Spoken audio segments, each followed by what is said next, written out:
N'hésitez pas à liker la vidéo si elle vous plaît et si vous êtes nouveau sur la chaîne, n'oubliez pas de vous abonner et d'activer la notification pour ne rater aucune de nos prochaines vidéos. On commence.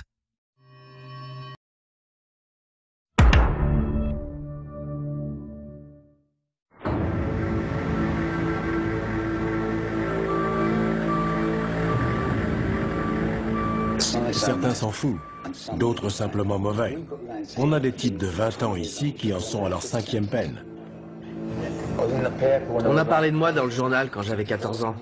Genre, un jeune de 14 ans terrorise le quartier. Déjà une star. Si le mec nous file pas la thune, on le torture d'abord. Genre un coup de marteau dans la tête ou on lui brûle les orteils au chalumeau. Après, s'il a vu notre visage, on est obligé de le tuer. Ils n'ont pas bien conscience des règles. On leur dit non et ils se retournent en disant « je vais t'éclater ». Vous allez faire quoi? Vous allez faire quoi? Tout peut arriver. On peut être là en train de parler à un détenu et la seconde d'après, il y en a un qui se prend une queue de billard dans la tête. Hein? Vous allez faire quoi? Bienvenue en enfer. Mettez-le à terre! La prison d'Aylesbury, dans le Buckinghamshire, abrite les criminels parmi les plus dangereux de Grande-Bretagne. Ouf ça. On y croise des meurtriers, des violeurs, des malfrats et des pédophiles. Le plus effrayant, c'est que les plus âgés d'entre eux ont tout juste 21 ans. Un détenu sur 5 purge ici une peine à perpétuité ou d'une durée indéterminée pour protéger la société compte tenu de la gravité de leurs crimes.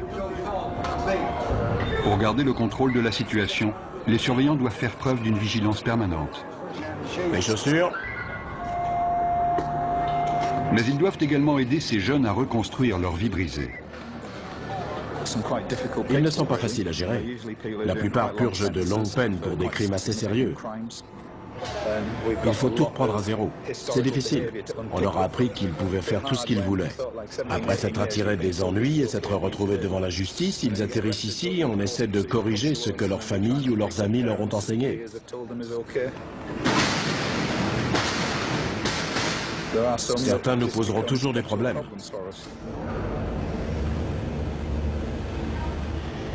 Aylesbury est un établissement redouté au sein de la population carcérale.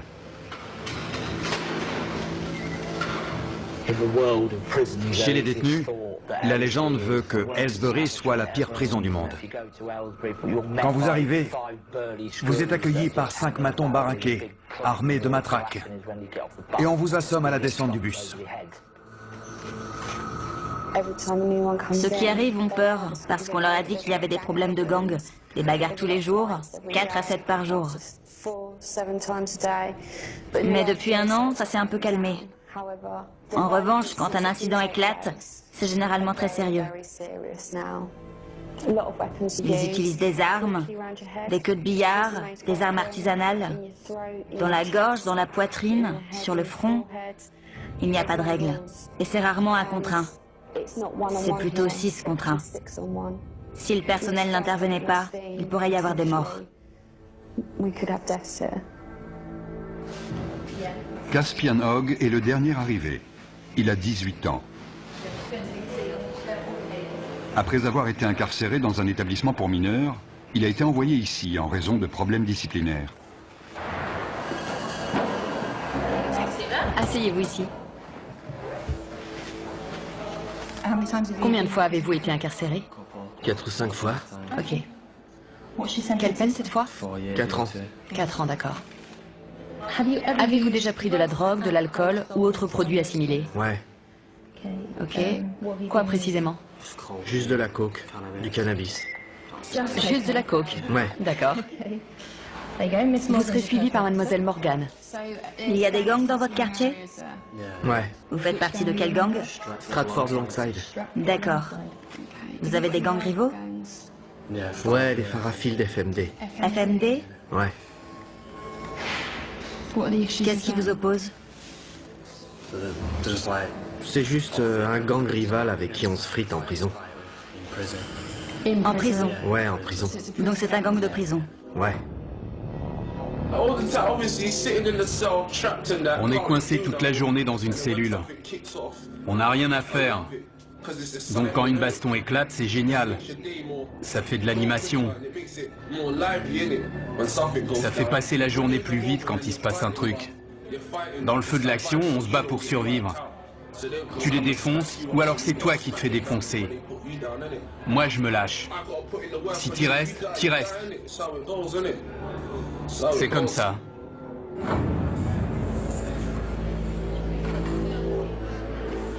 On a des membres de gangs venus de Liverpool, de Birmingham, de Londres, et ils sont tous rivaux. Certains viennent de milieux où ils n'ont connu que la violence. C'est déjà ouvert? Oui, c'est déjà ouvert. Les radiateurs devraient être éteints ce soir. Je sais, il fait un peu chaud. Je peux poser mes affaires de douche? C'est un nouveau lieu, un nouvel environnement. Les 24 premières heures sont les plus explosives. On s'assure qu'ils ont tout ce qu'il leur faut et qu'ils sont bien installés pour leur première nuit. Les rivalités entre gangs entraînent d'inévitables règlements de compte.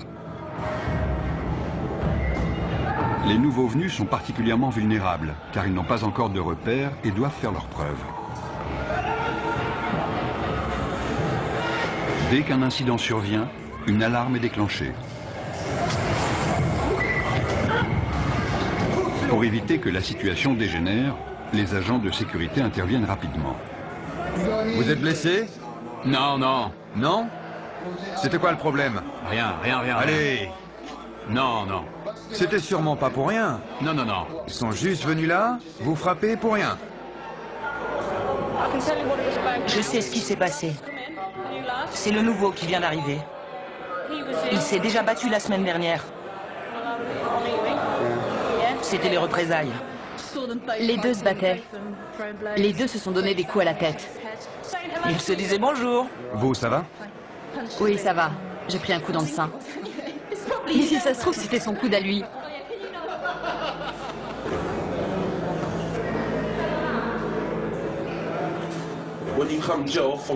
Quand on vient de la rue et qu'on arrive en prison, c'est encore plus violent que dans la rue, parce que tous les mecs de la rue sont réunis au même endroit. C'est pire. J'ai grandi au milieu de la violence et j'aimais pas vraiment ça, mais en maison de redressement, on voit beaucoup de violence, alors on s'habitue. Et puis on finit même par aimer ça. Si je te connais, si je sais avec quel gang tu traînes, dès que je te vois, je t'éclate. Et si je sais que t'as planté un de mes potes, je te fais la même chose. Donc vous surveillez constamment les nouvelles arrivées dans votre bâtiment? Ouais. Ils en ont mis dans l'LC, juste à côté. Si je les croise, je les défonce direct. C'est clair. Le quotidien en prison, c'est pas la joie. Vous pouvez être le mec le plus balèze avec la plus grosse réputation, il faut quand même surveiller vos arrières. On est tout le temps parano, tu vois. On est sur nos gardes tout le temps, on surveille les autres. On est tous des criminels ici. Comme je l'ai dit, des fois mon but c'est de faire mal à quelqu'un. Des fois je me réveille le matin et je suis pas d'humeur pour ça. Sérieux. Et des fois je me dis que je vais lui mettre la raclée de sa vie. Elle me dit quelle différence ça fait. Je sais qu'il me reste que 10 mois à tirer, mais autant aller lui régler son compte. Au cours de leur période d'intégration, avant d'être installés, on propose aux détenus de travailler ou de suivre des cours. Ceux qui acceptent pourront passer plus de temps dans les espaces communs. Il n'y a que 3 surveillants à cet étage et jusqu'à 50 détenus peuvent sortir de leur cellule. C'est le moment dangereux de la journée. Il faut rester très vigilant. On peut avoir tendance à se relâcher parce que 90% d'entre eux sont très corrects. Mais il faut se méfier, c'est notre boulot. La situation peut dégénérer à tout moment. Caspian et 2 nouveaux arrivants ont forcé le passage pour s'introduire dans une cellule.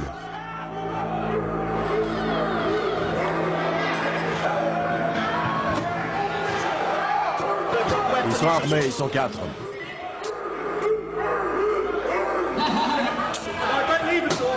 Les détenus ont barricadé la porte.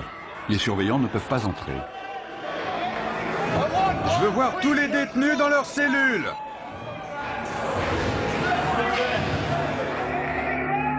Le directeur de la prison est informé que 3 nouveaux arrivants ont pris un détenu en otage dans l'aile C. Apparemment, il y aurait 4 détenus dans la cellule. Dont un otage. Ils sont 4, dont un otage. On va envoyer des négociateurs devant la porte pour tenter d'établir un dialogue et on avisera. Ma vie est en jeu. C'est pour ça qu'on doit menacer la sienne. D'accord, on va transmettre ce message au directeur. Vous comprenez? On est en danger de mort. On est forcé de faire ça. Je comprends. 3 d'entre eux viennent d'autres prisons. Ils avaient prévu leur coup. Notre priorité, c'est l'otage. Si vous faites pas venir le directeur, je le viole. Je vais le violer. Écoute, tu n'as pas à lui faire de mal. On t'écoutera de toute façon. Le négociateur joue un rôle clé car il analyse la situation pour nous. Si nous sentons que la vie d'un détenu est en danger, il est clair que les négociations sont terminées et qu'on doit intervenir. L'otage doit avoir conscience que le personnel est présent et jauge la situation car ils disent tous « je vais le tuer ». Mais est-ce qu'ils veulent vraiment le faire? J'aime pas cette prison, c'est tout. Je l'aime pas. T'es pas le seul. Mon problème, c'est que j'ai beaucoup de prisonniers qui ne sont pas heureux d'être ici. Si on commence à parler de transfert maintenant, j'aurai une autre prise d'otage dès cet après-midi, car certains vont se dire « Oh, il suffit de prendre un type en otage pour se faire transférer. » Je vais lui trancher le cou et le vider de son sang. Il a menacé de le violer et de lui trancher la gorge. Non, le cou. De lui trancher le cou. Je vais vous dire. Écoutez-moi. Vous me prenez pas au sérieux? Si, croyez-moi. Nous prenons ça très au sérieux. Une cellule de crise a été mise en place par le directeur de la prison pour gérer l'incident. La décision a été prise de faire appel à des agents des forces de l'ordre spécialement entraînés pour agir dans ce type de situation. L'otage avait un t-shirt noué autour du cou, il était assis sur le lit. Ils sont armés d'un couteau en plastique et de morceaux de verre. Ils ne veulent pas être ici. Ils ne se sentent pas en sécurité. Ils veulent retourner plus au nord, vers Liverpool ou Manchester. Il y en a un qui est arrivé hier, un autre il y a 9 jours. Ils viennent tous du même coin. Ils se sentent menacés par les gars de Londres. Et ils en ont assez. L'équipe d'intervention de la prison se prépare à intervenir au cas où la situation dégénérerait. La prise d'otage dure depuis 2 heures. Jason Harper passe le relais à un autre négociateur qui va poursuivre la discussion avec les preneurs d'otages. Écoutez-moi, d'accord? Je ne vais pas vous mentir. Je vous ai dit tout ce que je savais. La température de 40 degrés n'arrange pas la situation. Il s'est effondré au sol. L'otage a perdu conscience. Tournez-le sur le côté. Tournez-le sur le côté et mettez-lui la tête en arrière pour qu'il puisse respirer. Oui, voilà, sur le côté. Darren, c'est Andy. Julie vient de me dire que l'otage avait perdu connaissance. Il est allongé au sol, elle leur a expliqué la position latérale de sécurité. Le directeur est mis au courant de la situation. Il ordonne le déploiement de son équipe d'intervention pour porter secours à la victime. Vous m'avez dit que vous vouliez sortir. J'attends qu'on me dise comment ça va se passer. Ensuite, la situation va se débloquer. Au bout de 3 heures, les preneurs d'otages acceptent de se rendre calmement. Où il est? Je veux le voir. L'otage, il sort en premier? Non, non, il sort en dernier. Comment tu t'appelles? Caspian. Les mains sur la tête. Sors calmement, par ici. Caspian Hogg, l'initiateur de cette prise d'otage, est conduit vers le quartier disciplinaire. Le détenu qui est arrivé hier venait déjà du quartier disciplinaire de son précédent établissement. Il est connu pour des faits de violence, d'agression de personnel, de port d'armes, de barricades. Il a tout fait. Il vient du nord du pays. Il a beaucoup d'influence sur les autres et il s'en est servi. Mais on est formé pour ces situations, donc ça va aller. On va descendre au quartier disciplinaire pour une fouille intégrale. Je suis le responsable, donc j'y participerai. Chacun sera tenu à l'isolement en attendant qu'une punition soit décidée. Nous sommes responsables des détenus les plus problématiques de l'établissement. S'ils enfreignent les règles ou s'ils présentent un risque pour les autres ou pour l'établissement, ils sont envoyés au quartier disciplinaire pour une période donnée. Notre priorité, c'est de calmer les prisonniers énervés et de leur faire entendre raison. Il faut aussi qu'on soit attentif à tout comportement potentiellement violent. Hé, Caspin! T'as réussi? J'y suis presque, mon pote! Presque! Beaucoup m'ont dit qu'ils avaient essayé de travailler et d'être de bons citoyens, et qu'ils avaient trouvé ça trop difficile. Mais ils sont très jeunes, vous savez. Les détenus seront punis pour les dommages qu'ils sont en train de commettre. Je suis resté trop sage. J'étais stressé. Il me fallait un truc à faire. J'ai saisi ma chance. En plus, j'étais pas tout seul. Le gamin qu'on a pris en otage, c'est le seul de toute l'aile que j'aime pas. Alors je me suis dit que j'allais me le faire. Mais on lui a pas fait mal, on lui a rien fait. Ils m'ont frappé au visage et dans les côtes, en me traînant avec eux. Ensuite, l'un d'eux m'a attrapé par derrière et m'a fait asseoir sur le lit. Il me tenait comme s'il voulait me briser la nuque. Les deux autres frappaient la porte avec des boules de billard dans des chaussettes. Ils ont cassé ma télé et ils m'ont mis des bouts de verre sous la gorge. Ils ont dit qu'ils allaient me la trancher. Ensuite, ils m'ont dit de me déshabiller complètement et ils ont dit qu'ils allaient me violer. Qu'est-ce qui s'est passé? Rien, rien. Ils disent qu'on a pris un mec en otage et qu'on l'a agressé dans sa propre cellule. Ils ont appelé la police et on est à l'isolement pour l'instant. Vous dites que vous ne l'avez pas pris en otage? Non, on a juste barricadé la porte, c'est tout. J'ai toutes ces pensées qui ont défilé dans ma tête. Je ne savais pas si j'allais en sortir vivant. Je connaissais pas ces mecs. C'était le truc le plus flippant de ma vie. Pourquoi vous avez fait ça? Franchement, j'ai pas eu de visite depuis 6 mois, depuis qu'ils m'ont mis ici. J'essaie de retourner dans le Nord. Il n'y a que des mecs de Londres ici, je veux retourner chez moi. C'est pas ma prison, je veux être dans une prison de chez moi. Je suis tombé dans les pommes. Je me souviens juste qu'ils étaient en panique.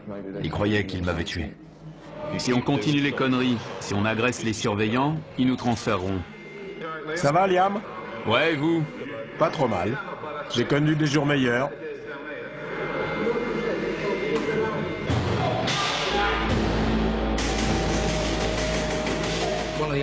Un des détenus a inondé sa cellule. Il est armé. Il a cassé le manche de son balai. On lui a demandé de nous le remettre. On va le déplacer dans une cellule où il n'y a pas d'eau. C'est trop court. Il doit lui en rester. Le détenu a jeté les morceaux de manche à balai dont il se servait comme arme. C'est trop court. Pourquoi vous avez gardé ce morceau, hein? Je vous avais dit de tout jeter. Reste sur le côté. Déverrouille la porte et je la pousserai.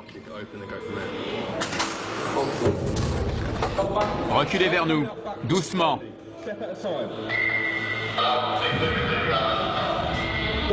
Ne vous retournez pas. Restez face au mur.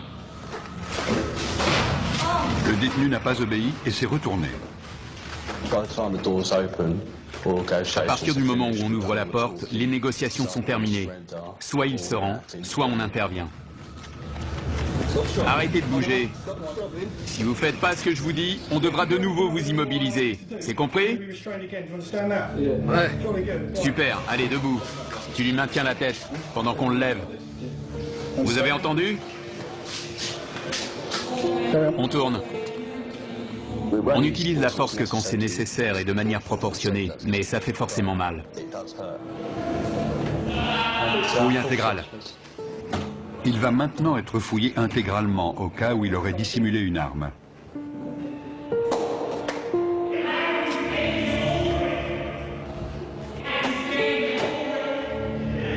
Retournez-vous. Bande d'enflures. Vous avez des réclamations à faire sur la façon dont on vous a traité? Non, non, ça va. Non? D'accord. Je vais vous demander de réfléchir aux conséquences de vos actes. Ce n'est pas la bonne méthode pour obtenir un transfert. Maintenant, je veux que vous alliez vous coucher. Clé. Nous devons les garder dans le quartier disciplinaire pendant un certain temps. Sinon, les autres vont se dire qu'ils peuvent prendre les otages quand ils veulent pour obtenir un transfert. Des détenus de confiance nettoient les dégâts causés par les preneurs d'otages. J'ai choisi la voie la plus facile. J'essaye de rendre cette peine la moins désagréable possible. On a le choix. Si tu fais le con, tu te retrouves à l'isolement tout seul sans télé, ça craint. Les détenus exemplaires participent au fonctionnement de la prison, ce qui leur permet de passer plus de temps en dehors de leur cellule. Josh est responsable de la lessive dans le quartier disciplinaire. Ça pue. Dans le quartier disciplinaire, Caspian se plaint d'entendre des voix dans sa tête et demande une aide psychologique.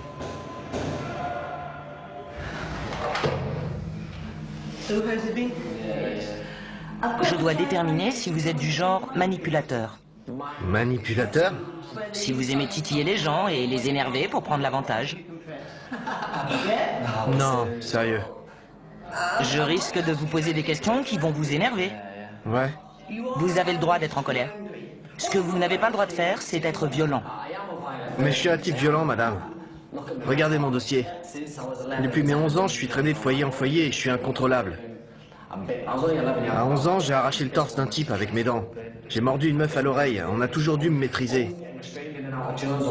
J'ai toujours le même sentiment. Je me dis que mon destin, c'est de tuer quelqu'un. Et la perspective de sortir d'ici, de commettre un tel acte et de revenir en prison pour une peine à perpétuité ne vous dérange pas? Ça dépend. Quand je pète les plombs, ça me dérange pas, je m'en fous. Je pense pas que je suis un taré. Mais si on m'aide pas maintenant, je vais finir par le devenir. Je ne suis pas convaincu à 100% qu'il souffre de troubles mentaux. Il souffre de troubles émotionnels, ça c'est sûr.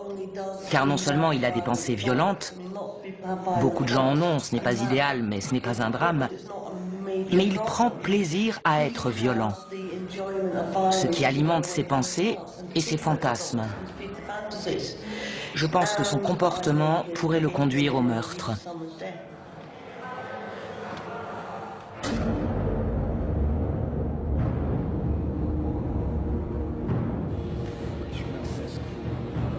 Liam Brennan, l'un des 3 preneurs d'otages présumés, a demandé un rendez-vous avec son avocat pour préparer sa défense.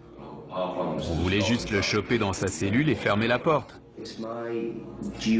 Mon rôle n'est pas de minimiser le délit, mais d'essayer de comprendre pourquoi et comment c'est arrivé, et quelle a été ton implication. Tu ne peux pas dire, c'est pas moi, j'ai rien fait. Ça, il te croira jamais. Écoute, différentes peines sont envisageables. J'espère que le juge optera pour des jours supplémentaires.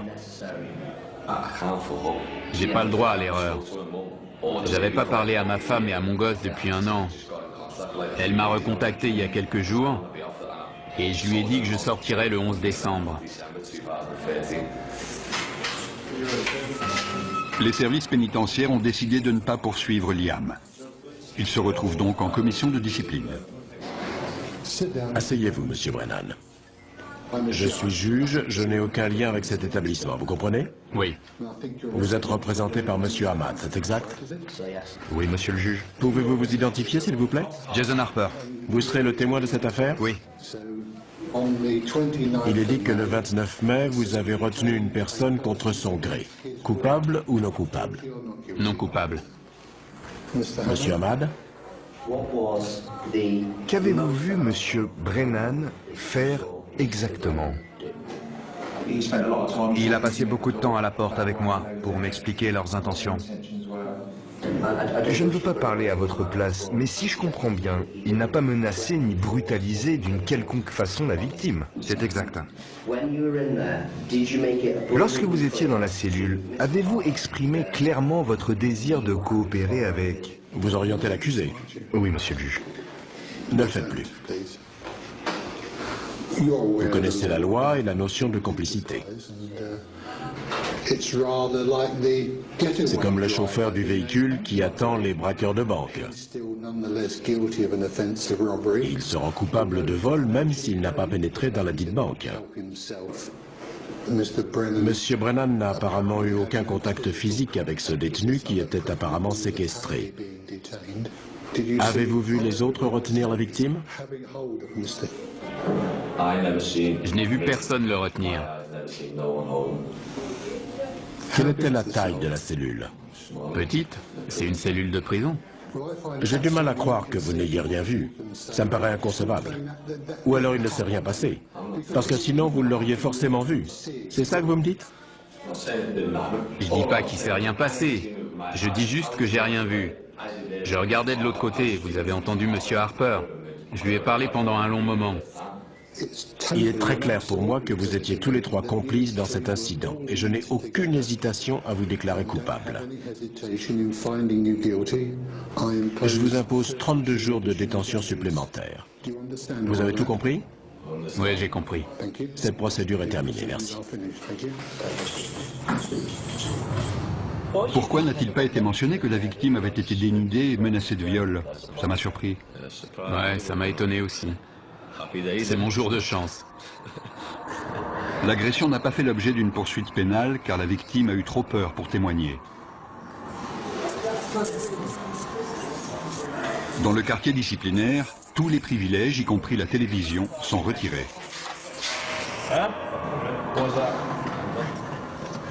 Brennan refuse de retourner dans sa cellule, à moins qu'on lui apporte une télévision pour qu'il puisse suivre le match de foot Angleterre-Ukraine.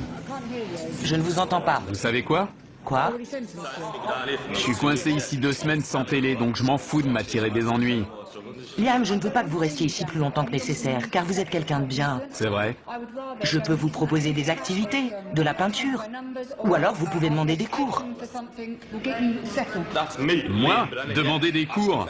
J'ai pas suivi de cours depuis mes 11 ans, demander des cours? J'ai pas envie de me pendre. Michel Morris parvient enfin à convaincre Brennan de rejoindre sa cellule.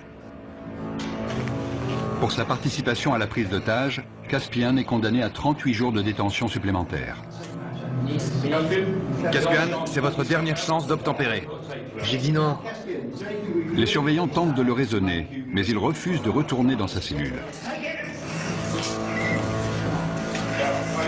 Il sera envoyé dans le quartier disciplinaire jusqu'à ce que le directeur estime qu'il est capable de rejoindre les autres détenus. Caspian, si tu ne suis pas nos instructions, on t'immobilisera de nouveau. D'accord? Personne n'est au-dessus du système.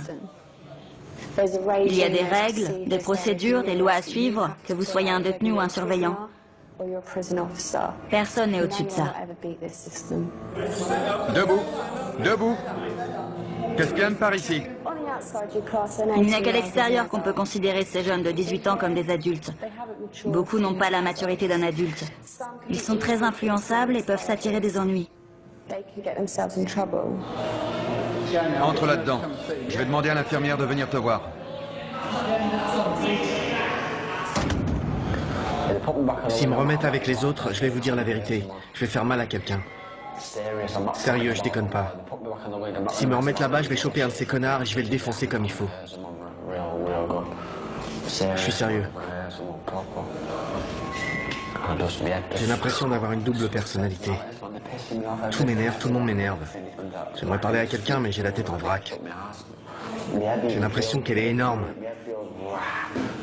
Tellement de trucs là-dedans, je me sens vraiment en colère.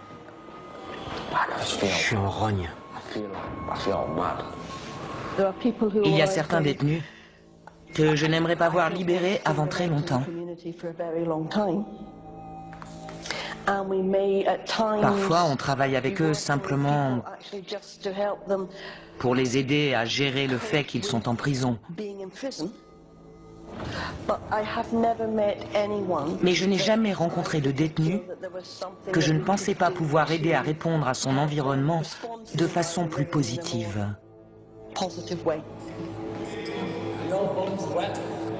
L'état mental de Caspian Hogg continue d'être surveillé. De quel autre traitement pensez-vous avoir besoin? Est-ce que vous pensez que je peux faire autre chose pour vous aider? Non, rien. Il n'y a rien d'autre que vous puissiez faire. Pensez-vous que vous avez besoin d'apprendre à contrôler vos émotions? Non, je crois pas. Je connais mes émotions et je crois plutôt que j'en ai pas assez. J'essaie de pleurer, mais j'y arrive pas. Je peux pas pleurer. Sauf des fois, ça vient sans prévenir, ça arrive. Vous voyez de quoi je parle? Je pleure pas quand il se passe un truc triste. Ça m'arrive même de rire. Pour vous, est-ce plus normal de penser à ce que ressentent les autres ou de ne pas y penser? Ça dépend des moments. Là, c'est moi, je suis là, je vous aime bien. Vous me comprenez? Mais si vous tombez sur moi un autre jour, quand je suis en mode furieux, je vois des choses différemment. Tout est en vrac. Je pense comme un psychopathe. Quand j'étais gosse, j'ai jamais voulu devenir policier ou ce genre de truc. Déjà, quand j'avais 8 ou 9 ans, j'ai toujours voulu tuer des gens. Mon père s'est fait assassiner quand j'avais 6 ans. C'est un truc de dingue, quoi. Depuis, c'est ce brouillard. C'est le bordel dans ma tête. Jeudi, je vous ai pris rendez-vous avec un psychiatre. Cool. Je ne sais pas à quelle heure ce sera. Ok. Il vous prescrira peut-être des médicaments. Je serais content s'il m'en donne. Mais s'il m'en donne pas, je serai en rogne. Ça vous mettra en colère? Ouais, carrément. Je suis convaincu qu'on ne naît pas bon ou mauvais. On apprend de notre environnement comment réagir au monde qui nous entoure. Et certains apprennent que la meilleure façon de réagir à ce monde, c'est par l'agression ou la violence. Super papa, tu sais comment je t'aime? Et quand tu l'ouvres, c'est marqué gros comme ça. Le père de Caspian a été assassiné quand il avait 6 ans. Il est donc très conscient de son rôle de parent. Je veux pas que mon fils grandisse dans les mêmes conditions que moi. J'avais 14 ans quand je l'ai eu, mais j'ai vieilli. À l'époque, j'avais pas toute ma tête. Je faisais que fumer de l'herbe, voler, j'étais débile. J'étais un gamin, donc je faisais des trucs de gamin. Maintenant, j'ai mûri. Il faut que je prenne mes responsabilités pour mon fils. Je veux qu'il aille à l'école pour qu'il soit intelligent. Je veux pas qu'il finisse comme moi dans la rue ou en prison. Qu'il soit obligé de commettre des crimes. Je vais être là pour lui, qu'il puisse me parler ou me demander de l'argent quand il en a besoin. Je vais être un père pour lui, c'est tout. Il faut que je sois un bon père. C'est con de jamais le voir, c'est vrai. C'est horrible. Il faut tenir le coup et pas lâcher l'affaire. Je peux lui parler de temps en temps, c'est déjà ça. Devon avait 15 ans quand son fils est né. À l'époque, je voulais pas de gosse, tu vois. Mais c'est arrivé comme ça. Elle m'en parlait tout le temps. Et alors je me suis dit, pourquoi pas? Quelqu'un va peut-être te régler ton compte demain. Tu sais pas où tu vas finir, alors autant pas perdre de temps. Vous avez vraiment pensé à la mort à ce moment-là? Ouais, évidemment. Dans mon quartier, il y a beaucoup de violence. Des gens meurent tout le temps. On n'est jamais à l'abri, ils peuvent vous dégommer quand vous traversez la rue. Pour certains détenus, le téléphone est le seul moyen de rester en contact avec leur famille. Ouais, tu me manques, bonhomme. Non, tu peux pas venir me voir. Papa est occupé. Papa nourrit des animaux. Je sais pas comment ça se met. Je veux pas que ça lui tombe dessus. Dans la chapelle de la prison, Josh se prépare pour la fête des pères. Exceptionnellement, les détenus exemplaires sont autorisés à passer du temps avec leurs enfants. Je peux jouer avec lui? On peut se rouler tous les deux par terre, je peux lui courir après. Une fois, il voulait que je vienne l'attraper, mais je pouvais pas aller plus loin. Je suis heureux de pouvoir passer 5 heures avec lui au milieu des rires et des pleurs. J'ai envie de l'attraper et de lui faire des câlins. Tu peux ouvrir la bouche? Bravo. Ça me plaît pas de le voir se faire fouiller, mais je préfère avoir cette relation avec lui. J'ai de bonnes raisons de changer. J'ai un gosse et une fiancée, une famille qui a besoin de moi. Pour être honnête, si j'avais pas ma famille, je me serais sûrement pas comporté aussi bien. Viens là, mon grand. Ils ont besoin de moi. Ils comptent sur moi pour sortir d'ici. Où elle est, ta cape? Tu fais ton timide? Si je me comporte bien, je retrouverai ma famille. C'est simple. Si je joue le jeu, je gagne tout. Sinon, je perds. Comment ça va, ma belle? Oh, arrête.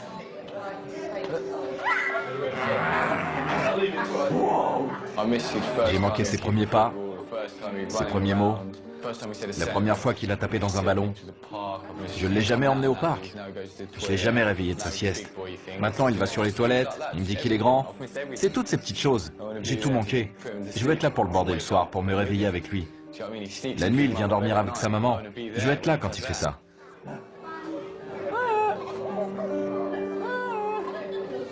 Messieurs, dames, s'il vous plaît, vous pouvez vous dire au revoir? Tout va bien. Quand j'ai su que j'allais en prison, je pensais qu'elle allait m'oublier. J'avais 18 ans et on était ensemble depuis 2 ans et demi.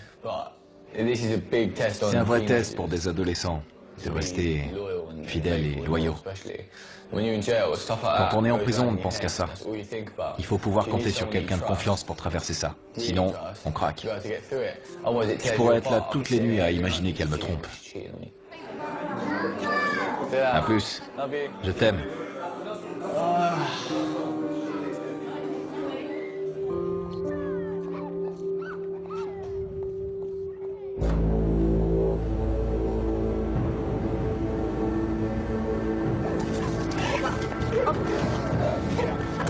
Des chiens de détection arrivent à Aylesbury pour y rechercher de la drogue ou des objets de contrebande. Il y a beaucoup de dealers en prison, et ça ne risque pas de s'arrêter. Il y a de l'argent à se faire. Les téléphones portables sont aussi un problème sérieux. C'est pour ça que les chiens sont capables de les trouver. Ils peuvent être utilisés pour planifier des évasions ou tout autre type d'événement. On fouille des cellules tous les jours. Et tous les jours, on trouve des choses. Sortez de votre cellule. Quand ils voient les chiens, certains se précipitent pour cacher leur matériel. On demande aux détenus de sortir de leur cellule pour que les chiens puissent travailler tranquillement. C'est n'importe quoi, il va renifler partout. Comment savez-vous qu'il a trouvé quelque chose? Il s'immobilise et pose son nez sur l'endroit concerné. Si c'est hors d'atteinte, il reste assis et regarde dans la direction de l'objet.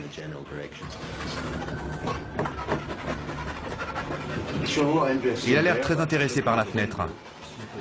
Je vérifie s'il n'y a rien à l'extérieur. Il a peut-être senti une odeur de joint qui venait de la rue. Il reste concentré sur la zone autour de la fenêtre et du lit. J'étais en train de pioncer et ils amènent un chien dans ma cellule pour renifler partout. C'est n'importe quoi. Notre équipe fouille la cellule pour essayer de trouver ce que le chien a senti. Il semblait concentré sur une zone en particulier, donc c'est là qu'on fouille en premier. J'espère qu'on va trouver quelque chose. Les chiens poursuivent leur inspection des cellules. Ça sent dès qu'on ouvre. Il a fumé dans sa cellule, c'est sûr. Le chien va nous dire si la drogue est encore là. Oui, ça sent. Il y a de la drogue et des téléphones partout dans la prison. Avant, tout le monde planquait ça dans le meuble de l'évier en retirant les vis avec un coupe-ongle ou un truc dans le genre. Je vous en dirai pas plus. Avec un téléphone, on peut appeler qui on veut, envoyer des textos, parler à sa chérie le soir, vous voyez ce que je veux dire. On peut dire ce qu'on veut, gérer ses affaires, son fric, tout ça. Vous avez déjà eu un téléphone ici? Ouais, mais c'est trop de pression. On devient parano. Ils finiront toujours par le trouver. La première fois, on est là, ouais, ils le trouveront jamais. On se croit le plus fort, et puis ils finissent par en trouver un chez un mec, et là, tu peux être sûr qu'ils vont le faire parler. La semaine d'après, boum, un autre passe à table. On n'est jamais tranquille parce qu'ils savent tout ce qui se passe ici. Ils cachent parfois leurs affaires au fond de leur poubelle. Ils croient qu'on va pas les fouiller parce que c'est dégoûtant. Des cartes SIM, des téléphones, il y a tout. On a toujours un cran de retard parce que dès qu'on trouve quelque chose, ils cherchent une autre cachette. Une antenne cassée, ça peut servir d'arme. Il en a plus besoin, on l'apprend.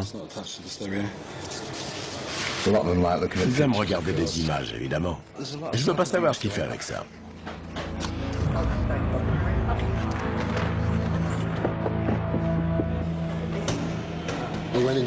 Dans une cellule, on a trouvé un téléphone avec un chargeur. Donc, nos équipes vont l'inspecter une deuxième fois. On a trouvé des petites choses, mais le plus important, c'est de montrer qu'on est vigilant et qu'on peut lancer ce genre d'opération quand ça nous chante. C'est intéressant d'observer leurs réactions. Certains détenus n'étaient clairement pas rassurés à l'idée qu'un chien allait inspecter leur cellule. 5 semaines après avoir pris en otage un co-détenu, Liam Brenham retrouve son ancienne cellule. Mate mes affaires, elles sont trempées. C'est pas grave, il y a tout, non? C'est une photo de mon fils, ça. C'est pas normal, non? Qu'est-ce qui se passe? C'est quoi le problème? C'est lui le problème. Si ça te pose un problème que j'ai pris l'autre en otage, je suis là, je t'attends. Sinon, casse-toi. Liam. Vous trouvez ça normal? La photo est trempée, mes chaussettes aussi. Et il me dit que c'est pas grave. Arrêtez de crier, d'accord? N'empirez pas la situation. La cellule a dû être fouillée. C'est ça la fouille. Sérieux. C'était collé à la base. Écoutez, le lendemain, on a mis un cadenas sur votre porte. Vous l'avez vu? On n'a pas ouvert cette cellule depuis 5 semaines. Et alors, c'est ma faute peut-être? Je n'étais pas là. Je ne sais pas comment ça s'est passé. Mais est-ce que ça vaut vraiment le coup de vous attirer encore des ennuis? Non. Vous ne croyez pas? Non, mais ça m'énerve qu'ils me disent ça. Oui, mais vous venez juste de revenir. Le mieux, c'est de faire profil bas. Tout ce que les surveillants de cette aile savent de vous, c'est que vous avez pris un co-détenu en otage et que vous avez causé des problèmes pendant votre isolement. C'est la seule image qu'ils ont de vous, vous comprenez? Vous en avez conscience? Ouais. Ils n'arrêtent pas de dire que les surveillants leur manquent de respect. Mais ce sont eux qui sont grossiers avec nous, qui nous manquent de respect et qui voudraient qu'on prenne des pincettes avec eux. Comme s'ils étaient des gosses à qui on devait apprendre les règles de la prison. Ils ont entre 18 et 20 ans, ils sont censés être adultes et savoir rester respectueux. Un bon comportement peut permettre aux détenus d'être transférés plus près de leur domicile. Quand j'ai Tasha au téléphone, j'entends les mouettes derrière elle. Quand je serai transféré, elle sera tout près de moi. On partagera le même ciel, on sera au même endroit, on entendra les mêmes choses. C'est comme si je rentrais déjà chez moi. Josh va purger le reste de sa peine à proximité des siens. Soucieux de contrôler ses pulsions violentes et de rentrer chez lui, Caspian a accepté de prendre des antipsychotiques. Ça calme ce qui se passe dans ma tête. Et ça marche? Ouais, dans un sens. Mais c'est pas génial. Je me réveille le matin, il y a des taches de baffe sur le drap. J'ai même pas d'oreiller, j'ai carrément oublié. Est-ce que vous vous sentez mieux? Est-ce que ça a calmé vos pensées? Ouais, les pensées ont disparu, mais le problème, c'est l'état dans lequel ça vous met. J'aime bien être un peu défoncé, mais là, j'ai l'impression d'être un zombie, tu vois. Genre, un taré sous médoc. Le mec complètement à la masse. C'est pas bon, ça. Les fantasmes, les pensées violentes, Les désirs de meurtre et de notoriété liés à ces meurtres ont grandement diminué. Il a même expliqué qu'il avait parfois la tête vide. J'aimerais maintenant travailler avec lui pour qu'il essaie de comprendre ce qui se passait dans sa tête et qu'il sache où demander de l'aide si ses pensées venaient à ressurgir.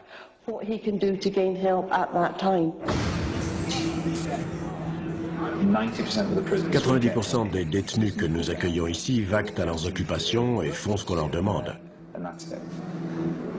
Il peut y avoir de petits incidents, mais c'est tout. Ce sont les 10% restants qui causent la majorité des problèmes. Ils ne veulent pas rester tranquilles ni faire ce qu'on leur dit. Ils se rebellent constamment. Ils essaient de créer le désordre pour saper notre travail.